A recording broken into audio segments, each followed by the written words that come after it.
Hi, I'm Kate. And I'm Jen. And this is Chamomile and Clove, our All Souls podcast. And today, for a special Thanksgiving episode, we have decided that we're going to talk a little bit about the upcoming television production of A Discovery of Witches, which hopefully will premiere at some point in 2018.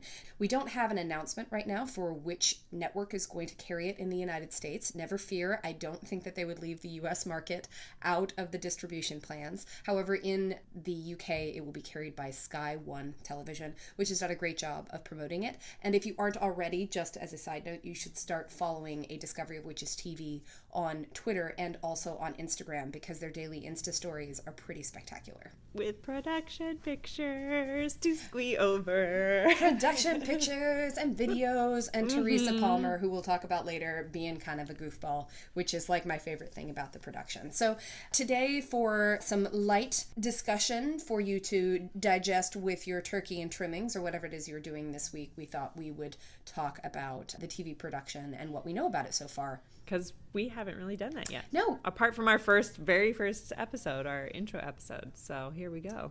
Absolutely. So I wanted to start by talking about something that's been fairly thoroughly discussed by Deb and by people within the community, which is that A Discovery of Witches was originally optioned by Warner Brothers for a full-length feature film several years ago. And by several years ago, I mean almost immediately after the book came out, like as she was writing Shadow of Night and Book of Life. And what happened is that after several years of just trying to make it work, they realized that they really couldn't fit all of the essential parts of A Discovery of Witches into a 90-minute film, and so that project was essentially jettisoned. Now, later on, it was picked up by essentially an extension of BBC Television, and Deborah Harkness and her publishers were approached by the idea of doing it as a television series instead, which is, no surprise, what has happened. So it's been picked up, and we're really excited because the more that I look into the production team for the upcoming TV series, as well as the casting, the more excited I get.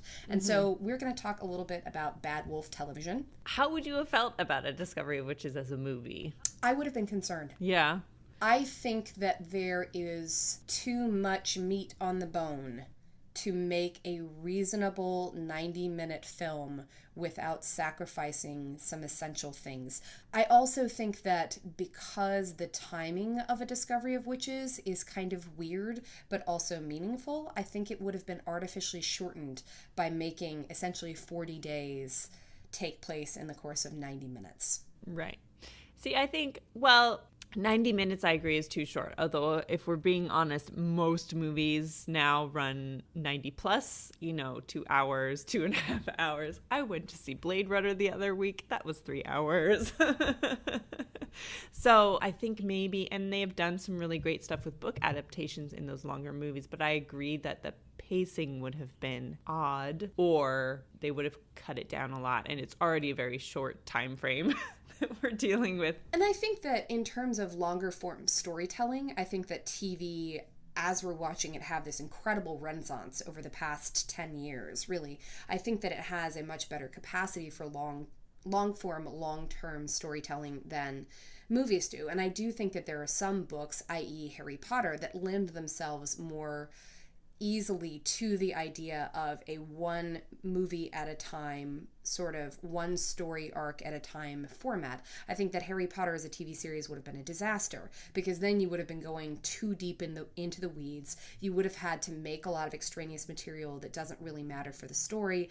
While it could have been fun to sort of explore the wizarding world of Harry Potter in television, I think that that would have been excessive, and that the movie was the right expressive format for that. But I think and especially, I don't think, television at that time probably couldn't have handled Harry Potter anyway. I don't think they would have had the budget for a Harry Potter television series, nor would they have had, I think, the staying power to be able to do that correctly for as long as it would have taken.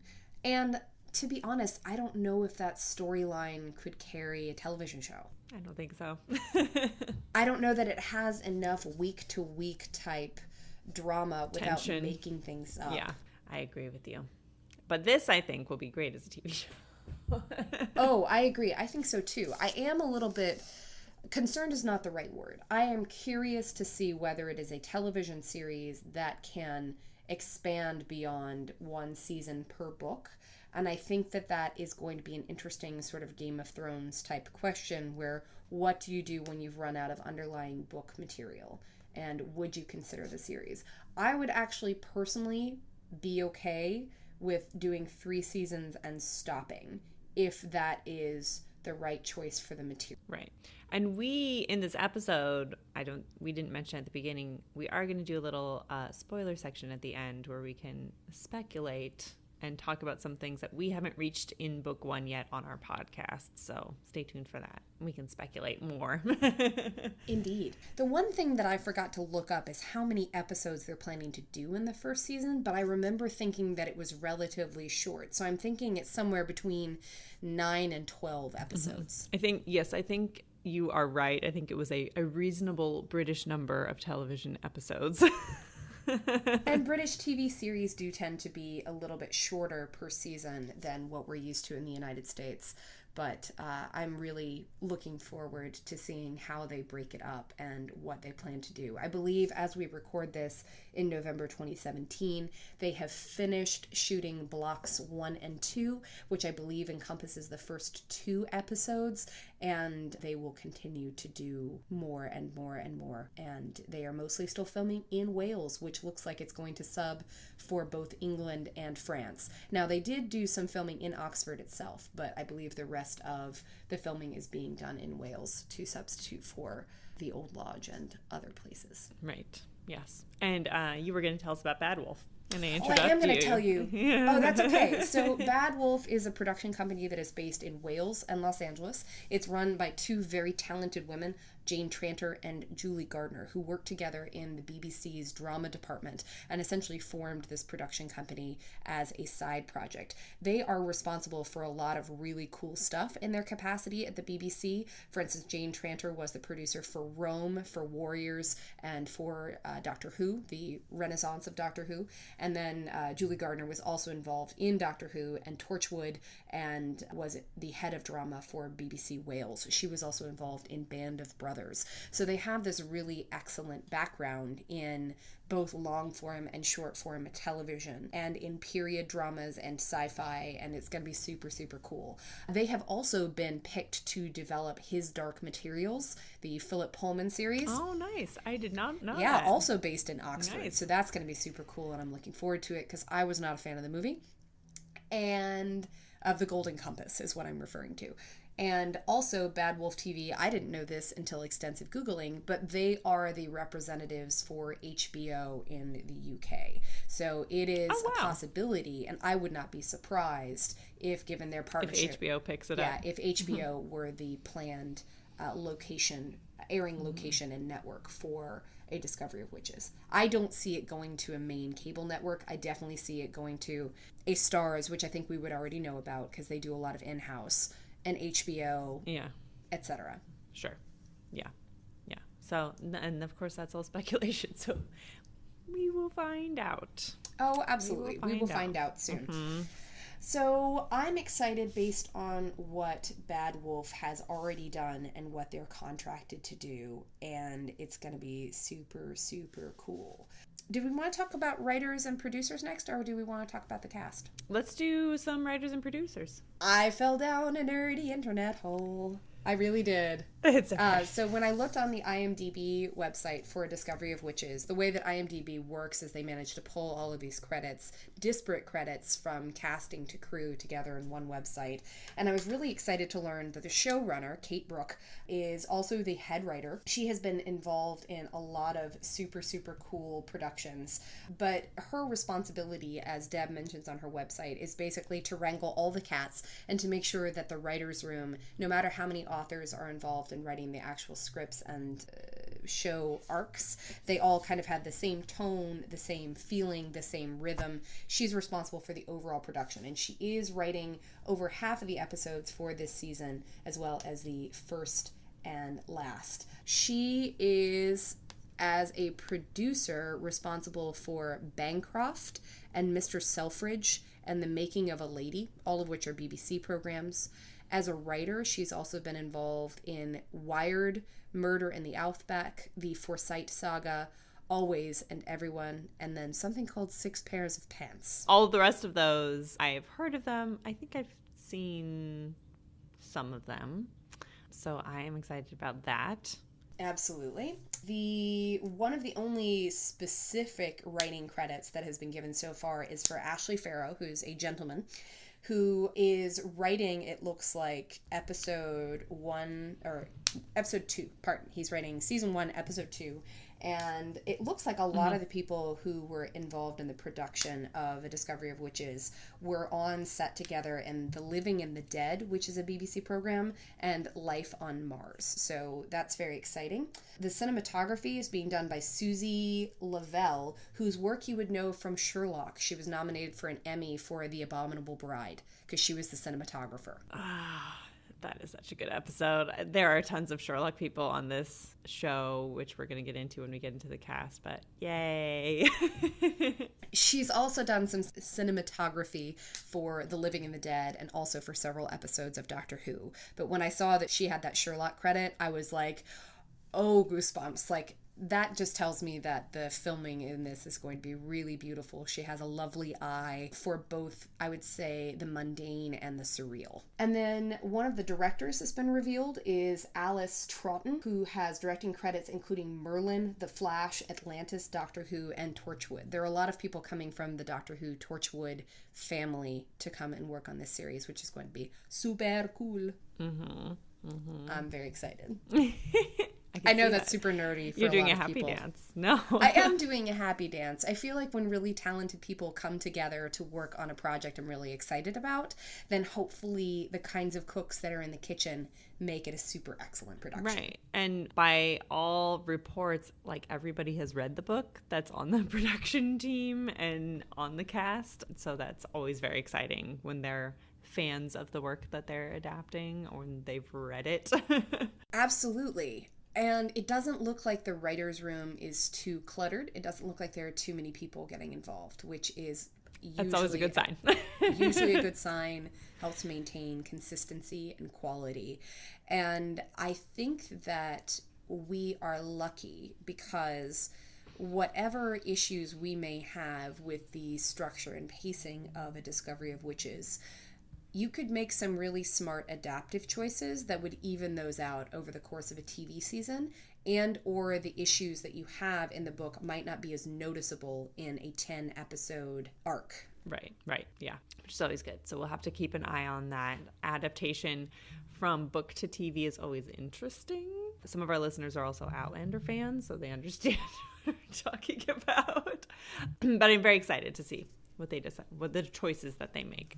Yeah, and I think that there are some choices that, for any of you who watched the All Souls Con that happened in New Orleans this September, Deb did a 2-hour session where she did a lot of Q&A and talking about the film production. And she said that there are things that, much like in Outlander, there are things that they tried to adapt and they simply couldn't do it right, so they decided not to do it at all. I don't know if y'all remember the kerfuffle in the Outlander community over the fact that which one? Well, there's that scene at the end of Dragonfly and Amber where there's like some cutting and some marking and stuff that just was never going to work in film, so they cut it. And at the All Souls Con, Deb mentioned that as much as she loves the yoga scene in A Discovery of Witches, they're not filming the floaty yoga scene. They're not filming it because they couldn't find a way to do it that wasn't super weird or super cheesy. And so they just said, you know what, we will figure out something else. Like maybe the yoga will be there, but maybe the floaty bits won't be displayed. We're just dispensing with that entirely, which I think is a smart choice. Yeah, if you can't do it well, please don't do it. And I appreciate that choice. She's also made some really interesting commentary on the nature of adaptation and on bringing the book to life, and has made some really nice posts, I think, about how we as lovers of the story should approach this. And she's like, look, guys, this is new for everybody. We're all in this together. There's going to be stuff that you want to see that we just can't do, or there's going to be stuff that we do that maybe you don't agree with. But at the same time, like, this is a wholehearted and loving adaptation of this book, and you always have the book, and it's okay. Mm-hmm. And it's okay. Which I think is a very reasonable stance to take. And I wish more authors would do that. Indeed. It also appears that she's very flexible when it comes to the adaptation and being like, hey, if this isn't going to work, let's make it work some other way. Like, this is fun. I'm having fun. Yeah. Yeah. Which I appreciate about her. It does seem like she's having a ball. She also had some really nice things to say about the casting, which is to say that there are some casting choices that have caused little ripples in the fandom, either because an actor doesn't look the way that somebody anticipated, but she basically said, yes, I also go to that, but that's me. That's why she always has that super diplomatic answer when somebody's like, who do you want to play blank? She'll be like, a good actor. Yeah. And she has repeatedly said, like, once you see these people acting these parts, you will never see anybody else in them ever again, because they are the people they've been cast to be, which is super cool. Right. Which is a great which segue. Which is what actors do. Correct. That is literally their job. Would you like to talk about casting? Go forth and talk. I would. Da, da, da, da, da, da, da. So our lovely, wonderful, diverse cast that we have here. I think we have now the casting announcements for basically everybody that's in book one. I am going to be talking primarily about the cast for the characters that we have met already thus far in our readings, as well as a couple that we're going to meet once we get to Fringe, which is our very next episode. So we'll be talking about them as well. And I should say, too, the lovely ladies over at Demons Discuss and their website, Demons Domain, have collected all of the All Souls TV information. So that's demonsdomain.com if you ever want to look up any casting information. They have, like, all the latest stuff. They're doing a great job of keeping track of all of these things. So we thank them very much for that. Oh, and for sure. And we should mention that they also have a couple episodes where they talk about the casting sort of as it comes up and their reactions to some of the stuff that was said at All Souls Con. So we strongly encourage you to, if you like All Souls, consume as much All Souls media as possible. Anybody. Follow in the family. So with that, now let's talk about our Diana Bishop, Teresa Palmer. So Teresa Palmer is an actress from the UK, of course. She has been in a few things that our American listeners will recognize, perhaps. Most recently in the United States, she was in Hacksaw Ridge. She was the wife in Hacksaw Ridge, and she was just really lovely in that. I saw that. And she was also in a delightful and fun and ridiculous teen sci-fi romp, I Am Number 4, a few years ago as one of the characters. So far what I have seen of her, she is lovely. So I'm very excited for her to be our Diana Bishop. Do you have thoughts on her? Oh, I do. Sorry, I actually haven't seen much of her work. I have seen a lot of stills, and I have seen little bits and pieces here and there, but I actually haven't gone back and explored her filmography. But she brings a great deal of freshness, I think, to Diana in a way that I wasn't anticipating. Honestly, when I sort of fan cast this many years ago, I had the girl who was in Fringe pinned. That's who I thought it should be. Why am I having a blank moment? That's okay. It's not necessarily important. We can Google it later. But that's who I thought perhaps would be my choice. And then I think that Teresa Palmer does have, as I said, like that freshness and a certain amount of groundedness that will be really nice to see as a combination in Diana. She's also doing a really fantastic job of detailing the production on Instagram. So if you don't follow Teresa Palmer on Instagram, it is well worth doing, because almost every day she has a little something, like a little Easter egg for the production, which is a nice contrast to our Matthew, who is kind of a recluse. Right. So Anna Torv, by the way, the actress from Fringe, I'm going to go ahead and blame that on the fact that I have yet to have coffee. This morning, it is early for Jen here on the West Coast. So Anna Torv, I'm actually a huge Fringe fan, so I was just like disappointed in myself that I couldn't pull that out this early in the morning.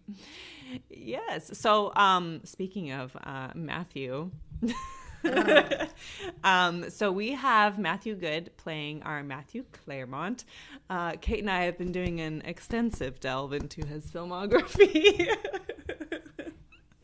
Last night, ladies and gentlemen, listeners, I watched Chasing Liberty from 2004, which I forgot that he had been in, and it was actually his American movie debut as the love interest across from Mandy Moore.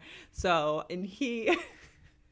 I forgot that my crush on him went all the way back to 2004 because I had seen that movie and I had forgotten to connect it to him.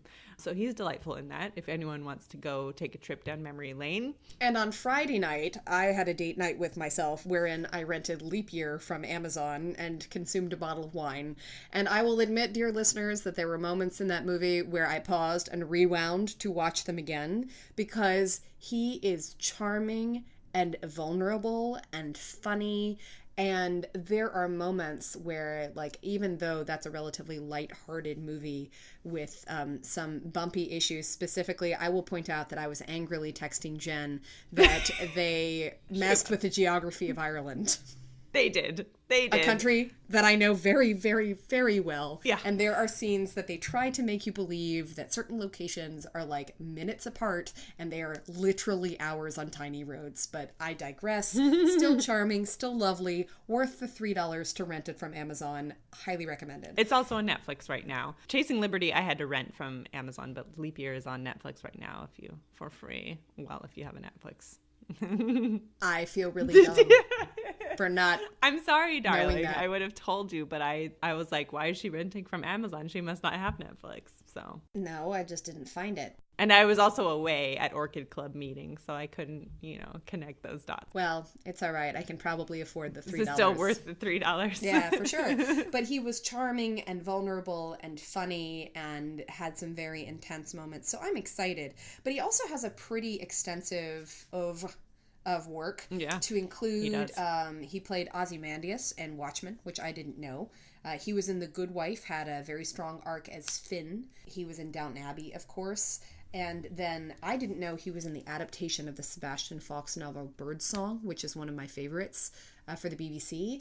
Although I am most excited for another one of his upcoming projects, the Agatha Christie story Ordeal by Innocence. Yes. Where he is playing Philip, which is going to be a fascinating character. And he is going to show up on The Crown in season 2 of The Crown on Netflix. Oh, that's right. Some of those production photos are very sexy, and I'm very excited. Very sexy indeed.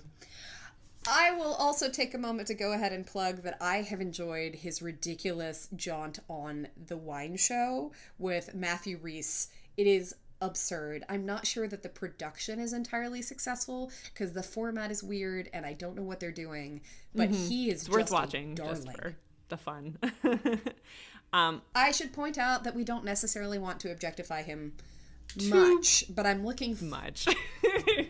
Right, too much. But I am looking forward to having just as many good things to say about Teresa Palmer when I know her Right, better. Exactly. Other things he was in Death Comes to Pemberley, a little TV miniseries there. He was really great in that. He was in, of course, The Imitation Game in 2014, the movie, and he does really, really great work. Like, apart from, like, he is very good looking, but apart from that, everything I've ever seen him in, he is good in. So that makes me excited for his work. I have heard that he was also really good in Stoker, which was a psychological thriller where he plays a crazy person. And then there was also, he played opposite Colin Firth in something where they were in a romantic relationship, and it looks like he did a beautiful job there too. But I can't remember the name of the film. I do not know what that is, and nor have I seen it. But yes, I've seen some of the production photos for that. So that is our Matthew. Let's see. Next up, shall we talk about, I'm just kind of going in order of like perhaps appearance in the TV show, though I have no insight into this.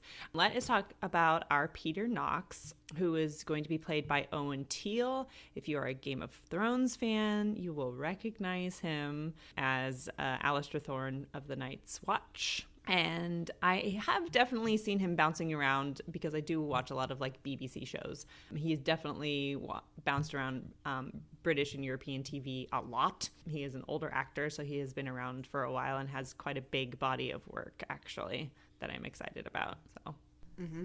I'm not as familiar with him just because we can talk later about the fact that I don't watch Game of Thrones and don't care for Game of Thrones. That is not this podcast. But I'm excited to see him because I think that he's going to bring a great deal of sort of like grit to the performance of Peter Knox, which I kind of like. I like the idea of Peter Knox like thug academic. Yeah. He definitely has that vibe to him, so I was excited when he popped up in the casting because I was like, oh, I can see that for sure. And I watched Game of Thrones through season 5, so I was able to see his performance on there, and it was quite good. So excited about that. He was a not good character on Game of Thrones, I guess. Are there any good characters on Game of Thrones? I don't know. Anyway, okay, our Gillian Chamberlain. I am excited about this. Louise Brealey is going to be our Gillian Chamberlain. Sherlock fans will know her very, very well as Molly Hooper from Sherlock. She's also a UK actress and has done a ton of things on BBC and UK TV, so I'm really excited. She is delightful in Sherlock, and this will be a very different character, so I'm excited to see where she goes with that. I'm curious to see her do Malevolent. Mm-hmm. I really am. Mm-hmm. Well, I think that's gonna be super cool. I can see her in the beginning doing kind of like the adorable Molly Hooper thing when she's trying to get on to Diana's good side, but then I would like to see that flip into the malevolent side, and I'm excited about that. And she has this fae quality, which I don't think they really used in Sherlock. They really sort of relied on the girl next door, like sort of sweet lab assistant thing. But based on the production photos she's done with Teresa Palmer, they have given her sort of like that kind of like a super cool modern witch fae vibe that I think is going to be a really nice thing for Gillian Chamberlain. Yes. So, wee, fandom squee. All right, let us talk about our Sarah and M. I'm so excited. So excited. Okay, so cast as our lovely Auntie Sarah, we have Alex Kingston. And so if that name does not like immediately ring bells for you, you probably have not watched Doctor Who. But she has notably been on Doctor Who, so anyone who is a Doctor Who fan knows who she is. She's also been in a ton of other stuff, both in the United States and on British TV. So she's been in everything from Private Practice to ER to Law and Order SVU, like repeat performances on some pretty well-known productions in both the US and the UK. She was also Mrs. Bennet in Lost in Austin, which I can absolutely and totally see. Oh, I forgot about that. So good. I think that the fandom basically melted when this announcement was made because she was so beloved as River Song in Doctor Who, and I can't wait to see what kind of like energy, like just spark she brings to Sarah. I think that's a really excellent casting choice. And I am just as excited, honestly, for Valerie Pettiford playing M. I think that's a really lovely choice because the things that she has done in the past, many of which I did not recognize, honestly. I didn't know she was in Glitter, for instance, but I think that she's going to bring like a softness and groundedness to M that's going to be really, really great. She's not who I had in mind. I honestly don't know that I had pictured somebody for M, and then I saw her and I was like, cool. Yeah. And she also is a very strong, like, working actress and has shown up in tons of things from, like, CSI Miami. She was in True Blood. She did a little stint there. So she is a working actress and is in a lot of stuff if you're looking for her work. find her. Yes. She had a recurring role in The Blacklist, too, so I'd like to go back and watch some of those episodes, even though that's not a show that I would be interested in. Shall we go back and watch Glitter? I was actually going to go and watch her performance in Bunheads, because I would be far more inclined to watch that. Yeah, that's right. She was in Bunheads. Okay, so we'll have some watching power there. Next, I think that I would like to talk about our Miriam, who is going to be played by Aisha Hart, who is, again, has a little bit of a shorter filmography as a European actress. She has been she's done TV, and she's been in a couple of movies, but mostly television. So I'm excited to get to know her more. And the cool part is that she has, like, the work that she has done, again, like, a lot of these sort of casting and crew choices overlap with well-known prior productions, like Atlantis. We have a couple people who are Atlantis alumni, to include, as I said, Alice Troughton, the director, who has worked on Atlantis and also worked on Merlin. And it looks like Aisha Hart, what she has done has been very, very good work. And I think that she is going to be super, super cool. She's gorgeous, too, which doesn't hurt. They're all gorgeous. True. They are all perfectly lovely. But some of her photos, like, she just like, made me want to fall out of my chair because she's such a great choice for Miriam. And let us pull up our Hamish, who's going to be played by Greg McHugh. I have not seen any of his work. I'm excited to get to know him better. He seems like a nice gentleman on the Twitter. He seems very, very charming. He also seems like he has done a lot of Scots Gaelic language stuff that I didn't know. So, for instance, he has a credit on a TV series about, like, Scots folk music, where I guess maybe he even sings. Aw. Look at that. Aw. That's very But he seems like a super cool dude, and I very much enjoy following him on Instagram and on Twitter. Oh, by the by, if anybody's interested, Demon's Domain has, in fact, compiled a list of Twitter and Instagram accounts for the cast, so if you would like to support them that way by giving them followings and likes and things, you can certainly do that. They have compiled a list, so we won't duplicate that work. Yeah. Let's see, who did we want to do next? Let's do Marcus, and then we'll head to France. Indeed, we shall. And you know, the Marcus casting choice caused kind of like a ruffle in the fandom, to the point where Deb actually addressed it at the All Souls Con, because, as everybody knows, Edward Bluemel, not a blonde. Well, okay, but, like, hair dye exists. And also, it's not an instrumental character note. Right. There is nothing about being Marcus, blonde that defines Marcus. What defines Marcus is his energy and his humor and his liveliness and all of those great things. And Deb was basically like, stop that right now. As soon as you see his film, you will understand that the man is Marcus, and we don't care what he looked like. Yeah, and I know that is difficult, especially since Marcus, we do actually get a physical character description for Marcus, which we don't for some of our other characters.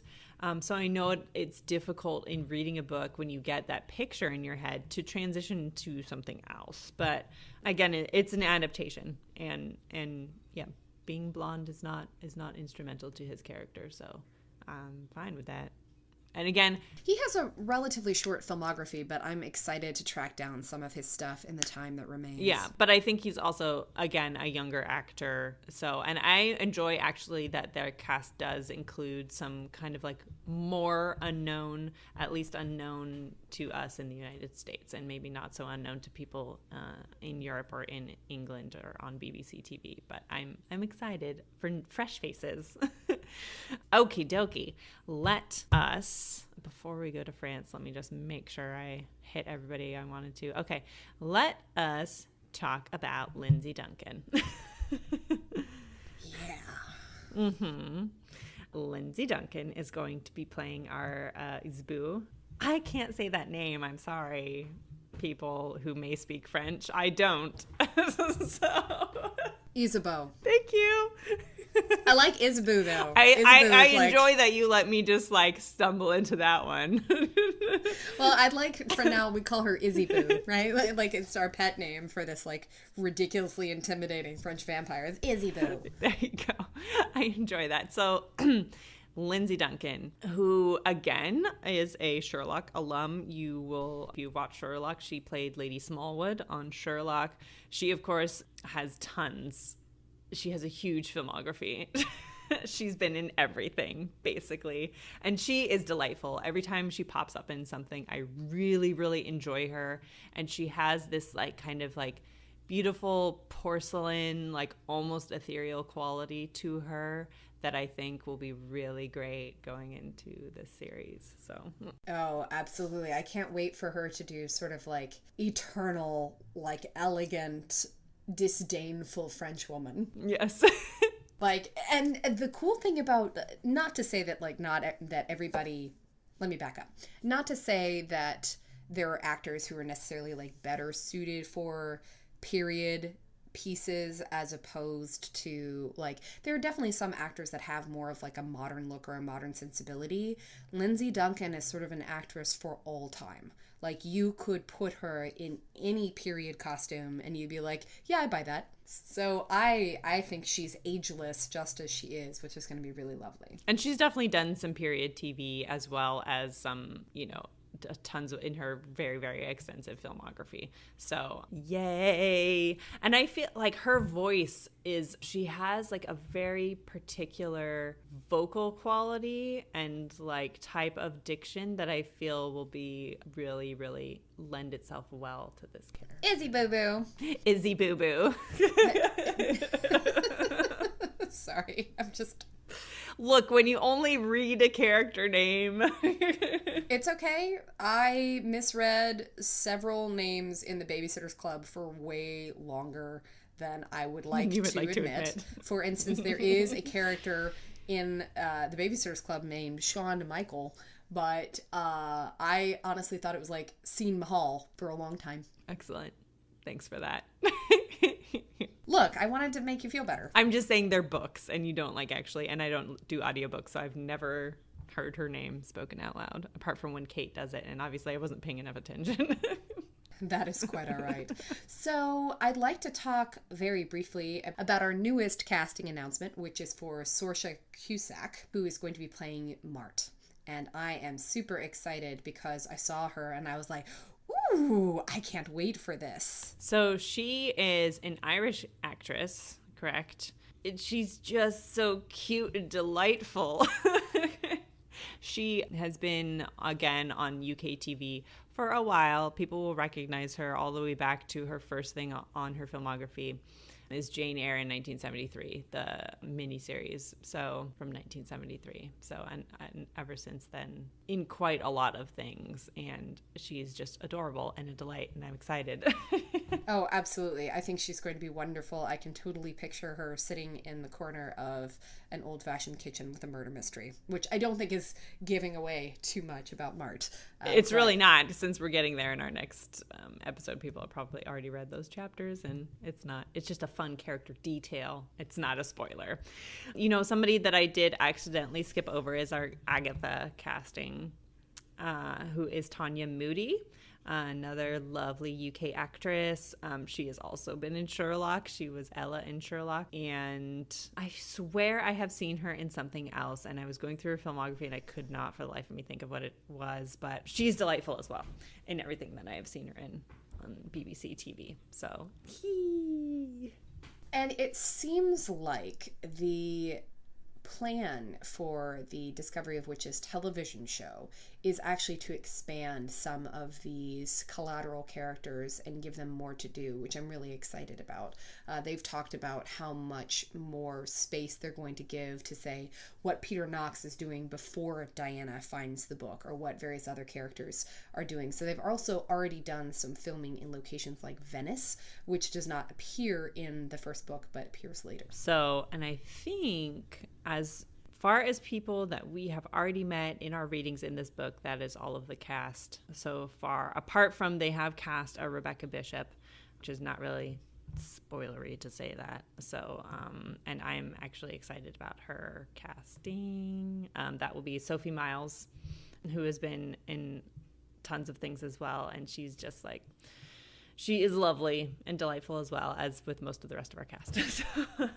And we have yet another Sherlock alum who's going to be playing Stephen Proctor, Diana's father. And the fact that they have cast those actors for season 1 makes me think that we will probably be doing some prologue-y back in time type stuff, or that we are going to be doing some nightmare dream sequence type things. I don't know. I just think that those things are probably happening in season 1 in ways that I didn't anticipate. As an actor, David Newman, who's playing Diana's father, was also in Sherlock. As he was just a random person in Sherlock, yes. But he was also in Gallivant. If you've seen Gallivant, which Kate has not. So that is all of the casting things we wanted to talk about, because there are, of course, that was only like half the cast for the season, and there are a lot of people that we have not met yet. So in the book. Well, so I think that now we're going to skip off into Spoilerland for a minute to talk about some characters we haven't met. So spoiler zone. If you don't want to be spoiled, then you should not listen after our credit music. But anyways, thank you so much for joining us for this little special episode. We hope that if you're celebrating this week, you are safe and warm and happy and enjoying your family or the people that you love wherever you may be. Or your found family. Yes, yes. And happy Thanksgiving from us to you. And we will catch you next time for what chapters? 14, 15, 16, perhaps? Chapter 15 is where all the things happen. That doesn't sound right. 16, 17, and 18. Oh, yes. Indeed, 16, 17, 18. Thank you. This is what happens when Deb that is totally fine. Everybody. So we will see you next time for a chapter discussion on 16, 17, and 18 when we will be in France. So thank you for listening. If you want to find us, you can do so at Chamomile and Clove on Twitter, or you can email us at chamomileandclovecast@gmail.com. We would love your comments, your thoughts, your ideas, any of your speculations. Send them to us so we can compile another listener feedback episode. Indeed. Another thing that we would also love is if you would take the time to leave us a rating or review on iTunes or Stitcher or any of the other 500 podcasting platforms that we have now expanded to in the last couple of weeks. Yay! Because what that does is it helps other people to find our show, other like-minded souls, you might say, to find our show. So leave us a rating or review if you have time, or just tell a friend about the book series as well as the podcast. And we will talk to you all next time. See you next time. Thanks. Bye.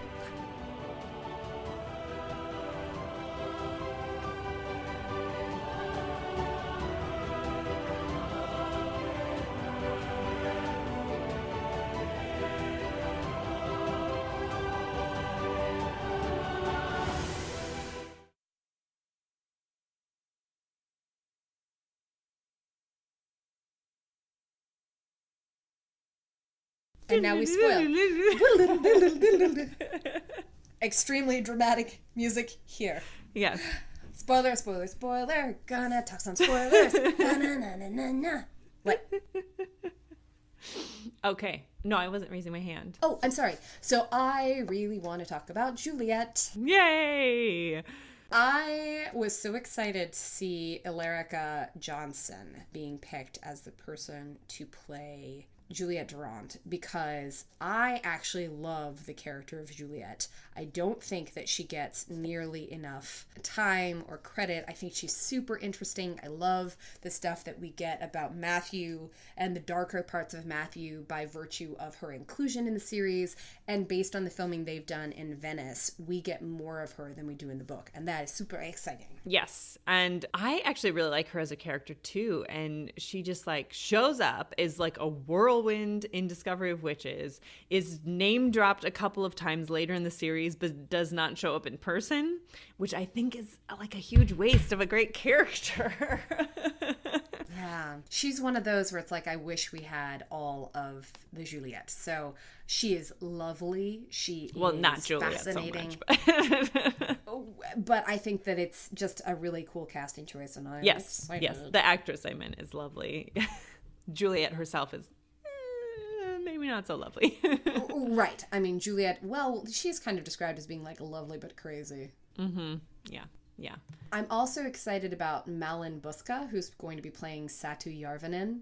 I think that she's really kind of ethereal and a little bit creepy looking, honestly. Like, I like it, but it's just kind of like, ooh. So she's a Swedish actress. We don't have a ton of a filmography on her, but she does have that Swedish or maybe like Northern European look to her, which I think for Satu works well. I like it. Yes. We have Gerbert and Gerbert and Domenico. Gerbert. You know, I'm just going to say them, and you can just, like, come after me and clean up the mess. I like Gerbert myself, because it makes him sound like a Muppet. Gerbert. Oh, guys, I can't with names. You're not the only person. You know, growing up, I pronounced potable as potable for the longest time because I only saw it, and it made sense because you like put it in a pot and you can drink it. So anyway, that's my relationship with words. That's okay. Everybody does it. And again, when you've only seen them written down, I mean, what am I to make of that? Yes, but now I'm doing it in public, in front of potentially hundreds of people. Oh no, my dad first pronounced the word potpourri out loud at a conference when he was giving a presentation, but of course he said potpourri. Oh, excellent. So you're not alone. Words are hard. English is weird. It's totally fine. Well, this is not even English. I mean, Gerbert is French. I was referring to potable. Oh, yeah. Okay, thanks. Anyways, Gerbert was also in Death Comes to Pemberley. Yes, he was. Yes. Mm-hmm. That, by the way, is a great little mini-series if you haven't watched it. It is very fun. I enjoy it a lot. And he has been in quite a lot of other things as well, being an older actor, lots of TV, and he's great. That's Trevor Eve, by the way. Yes, Trevor Eve. Sorry. I got stuck on the character name. What excites me so much about his casting is that one of my favorite movies that I discussed on Twitter a long, long time ago as a part of the now defunct Oddwonk Book Club is Possession. And in the movie version of Possession, he plays Mortimer Cropper, who is the creepy, grasping academic. And I think that translating that into like a creepy, grasping vampire, witch-obsessed vampire is going to be super great. Like, he can do some creep. Mm-hmm. Mm-hmm. And I think that that's going to be super great. I am sort of disgruntled to find out that he was in the TV movie Ivana Trump's For Love Alone in 1996, but we're just going to scrub that. You know, it was a different time. It was a different time. It was a different place. He was on Murder, She Wrote, because that is a show that everyone was in the 80s. Works. And you know what else is exciting? He was in Parnell and the Englishwoman, which is about my family name, which is pretty cool. I haven't seen it. About Charles Stewart Parnell. Yes, not many people have. It's fine. Ooh, apparently he's also a native French speaker, or at least he has been in French good television. So in the 90s. He can pronounce his own name better than me. Yes, indeed, probably can. He was in a French TV series called Coup de Foudre, and he played Alphonse Malherbe. Show off. He was apparently in an episode called Adolphe et les Menteuses. Adolphe and the Liars. No, you're just showing off. Mais oui. Shall we go to our Domenico, who is Greg Chillen? Been in lots of things, including in something with our previous actor. They were both in Waking the Dead TV show. I've not seen it. I just know they were both in it. And he was in Da Vinci's Demons, and I believe that Jane Tranter or Julie Gardner, one of them had something to do with that production, and that is perhaps how he was in their orbit. He was also in A Good Year with not a very strong role in it, but I do happen to love that movie. That's a good little movie. I enjoy it a lot. It's very nice and touching, and I like it. He's also done a lot of actually video game voicing for some of the Harry Potter video games. So that's a fun little thing. Let's see, who else do we have here? I would say almost everybody has been cast. We do have some additional casting for characters that are not necessarily in A Discovery of Witches. But of course we have our Sophie, who's been cast, and Nathaniel's been cast, and who else do we have? somebody called Head of the Faculty. I don't know who they are. We are still waiting for our Baldwin, for sure. And we are still waiting for a couple other characters who sort of appear at the end of A Discovery of Witches. And they are obviously adding some cast members to sort of round out the fully populated world of creatures and humans. So it's going to be super cool. All in all, this is a great production. I am really And pleased. additionally, fear not, our witchy cat Tabitha has also been cast. So As have the horses. And if you've been following me on Twitter, I have been geeking out with Deb specifically about the tack that the horses are wearing because I'm weird. It's kind of adorable. It's also wonderful. It is beautiful. The props department has my entire heart. And the costuming designer, who I forgot to mention, is Nigel Egerton, who was involved in The Force Awakens and in The Hollow Crown. So he was the costume designer for those as well. So would you like to speculate a little bit about how much of A Discovery of Witches and how much of perhaps other book storylines they're going to be pulling into this TV series? As we mentioned, they have done some filming in Venice. So, and for those of us who have read the entire series, we know what that means. It means that we're getting the congregation and we're getting them early. So I think that that will help tighten up the larger conflict. I think the central narrative conflict, I think we're going to launch actually in Venice, and that's going to be the beginning of episode 1, the framework, and maybe looking for the book. We might be, they haven't said that they've been on set yet with Sophia Myles and David Newman, but I would be curious to see if we spellbind Diana from the beginning, and so there's a bit of dramatic irony where we know that she's spellbound and she does not. Yeah. Although, of course, we do get Stephen and Rebecca as ghosts in A Discovery of Witches later in when she has been captured. We also, of course, in the beginning have quite a lot of Diana flashback to her parents. So I could see that maybe being included as like memories or things like that. So it'll be really interesting to see how they incorporate this. I think if it were me, if I were tightening up the structure of A Discovery of Witches, and if I were trying to make it an easier story to digest without relying as much on Diana herself to do the exposition and the storytelling, I would do the congregation and the book and spellbinding Diana at the very beginning to give the audience that, so that we don't have to do as much to get Diana there once it's actually time. Right. Yeah. That I think that's an adaptive choice I would make. And I think that I would also end season 1 with the decision to go back in time. Okay. That's like we're going back in time. Game changer. End of Correct. season. That would be a good place to end it for sure. I'm curious to see if they're going to leak over into Shadow of Night at all or not. I do think that just ending it at their decision to go back in time, and perhaps with the collection of the pieces, like very briefly to go back in time, is a really strong place to end. But I'll be curious to see if they go to the end of the book, A Discovery of Witches, which we have both agreed is actually the beginning of Shadow of Night, or if they do something different, which I think will be very exciting. I could also potentially see Shadow of Night being 2 seasons. I would, if it were me, I would potentially spread Shadow of Night over 2 seasons and then do Book of Life. So listeners, I have finished my reading of Shadow of Night, and I've finished reading the entire series last week. And Kate has gone into Shadow of Night just recently, rereading that. And we've both been texting, and we've decided. Who knows? This is either like my 5th or my 6th right, but time this through. time so through. like you can say that, but it's we've also moved meaningless. past our reading for the podcast for Discovery of Witches and just sort of like tumbled into the other books on accident. And we have both collectively decided that Shadow of Night is bananas. Not that it's not, I mean, I like all the books in the series, but Shadow of Night is just like a monstrosity of like size and proportion and plot and like characters, and what are we doing? Why are we doing so much is really and that's why I say it's not that I don't like Shadow of Night. For me, Shadow of Night is bumpy in terms of its pacing, in terms of its structure. There's also the what are we doing? We put larger plots aside to basically fix Matthew, which is fine and worthy, but I sort of think fixing Matthew is a thing that we should sort of like do out of time.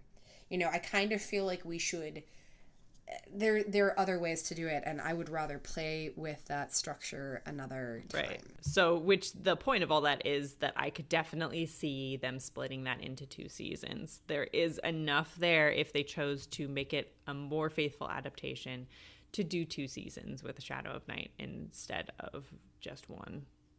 Yes. Of course, our actual thoughts on Shadow of Night we'll be able to discuss extensively when we get there.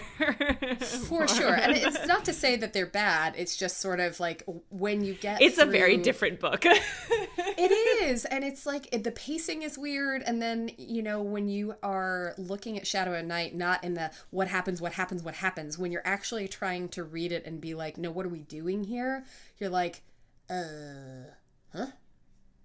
There's a lot of toing and froing in Shadow of Night. Lots of toing and froing. I have a question for you. Do you think, because we might be starting some storylines earlier, do you think we'll get any characters from Shadow of Night other than that? We're getting Stephen Proctor for sure. We know that. And we're getting more of the congregation. We know that as well, although most of them are not in Shadow of Night. Do you think we'll be getting hints of any other characters from Matthew's past? The only reason I say no for now is that they haven't cast Gallowglass. And he is the only one that I could see who would perhaps bleed over. Pulling into Discovery of Witches and basically making him kind of a lurker. Like, I could see you doing that, and I could see that being a thing. Or Baldwin. And we just don't have him yet. Yeah. Although Baldwin is in book 1 and then in book 3 again, and Gallowglass is only in 2 and 3. But as we learn in book 3, he's actually been there the whole time. So right. And that's why I could see you making an adaptive choice to pull Gallowglass in as an Easter egg, really. Mm-hmm. Although I feel like they could still do that without making like as a guest rather than like as a main cast announcement, and just be like, oh, we had this person as like a guest actor on the set, and that's actually Gallowglass. So oh, perhaps. Yeah, that would be super sneaky. Yeah. That would be so sneaky. Perhaps. But maybe worthwhile. So I think that you could pull that forward, and there are things that you could do in A Discovery of Witches to broaden the universe and tighten the storyline by pulling in some of the Book of Life stuff too.